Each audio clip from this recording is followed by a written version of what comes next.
Oruro est la capitale du folklore.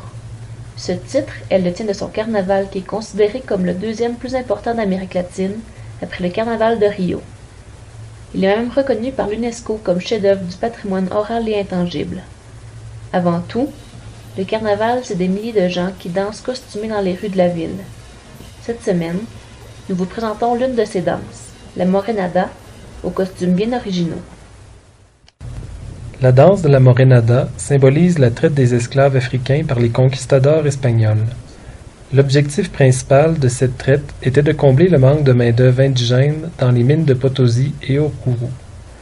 Les esclaves africains, ayant de la difficulté à s'adapter au travail en altitude, ont été envoyés dans les basses terres pour effectuer des tâches agricoles. Ils y ont été soumis à un esclavagisme des plus cruels par les caporales espagnols, figures emblématiques de gardiens d'esclaves. Après la fin de l'esclavagisme, l'image des esclaves a progressivement été intégrée au folklore populaire et s'est retrouvée mêlée aux représentations de divinités indigènes. Après l'indépendance de la Bolivie, vers 1825, apparaît à Oruro la danse de la morenada, comme une manière de se rappeler le passé tragique des esclaves tout en se moquant de l'oppresseur espagnol.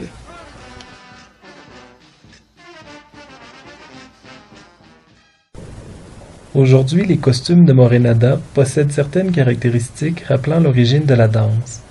Les morenos présentent les traits exagérés d'esclaves noirs. Pour marquer leur labeur, ils ont souvent des gouttes de sueur, les yeux exorbités et la langue sortie. Les caporales, ou contremaîtres, se distinguent quant à eux par leur long nez pointu, leur sourire sarcastique et le fouet qu'ils tiennent dans leurs mains pour motiver les esclaves.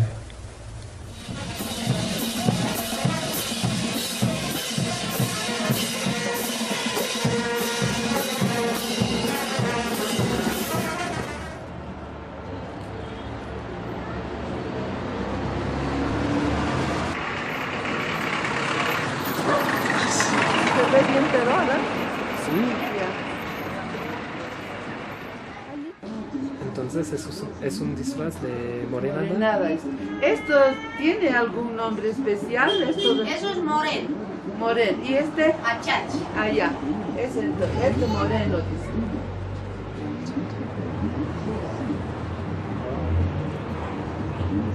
Buenas tardes. ¿Los disfraces se hacen aquí o...? En aquí lo hacemos. ¿Sí? Sí. ¿Y cuánto tiempo puede tomar para hacer un disfraz de morenada? O de... Se tarda una semana y media en hacer todo un completo. ¿Una semana y media? Sí. Bordarlo, ponerlo lentejuelas, perlas, armarlo. ¿Qué tipo de materiales? Utilizamos lentejuela, después fibra, perlas, piedras, cartón, plástico, tela fantasía para poner. ¿Y cuál es el precio aproximadamente de un disfraz así? De un moreno ahorita estamos dando $200 a la venta. ¿$200? Sí. ¿Y se puede alquilar los disfraces? Lo alquilamos para provincias, estamos dando a 120 bolivianos, 140, depende del lugar. Depende del lugar. Sí. Para la morenada central Oruro y central Concanisca. Oye, acabo de ver a Megan entrar a la sala. Ándale. Sus boletos, por favor. Sacamos como un esqueleto. Primero diseñamos la figura, hormiga, quirquincho, sapo.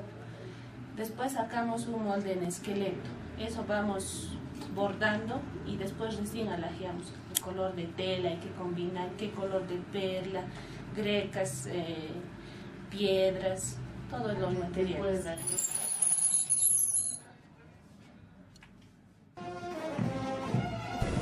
Voilà, c'était un avant-goût du carnaval, en espérant que vous ayez apprécié cette incursion dans le folklore bolivien.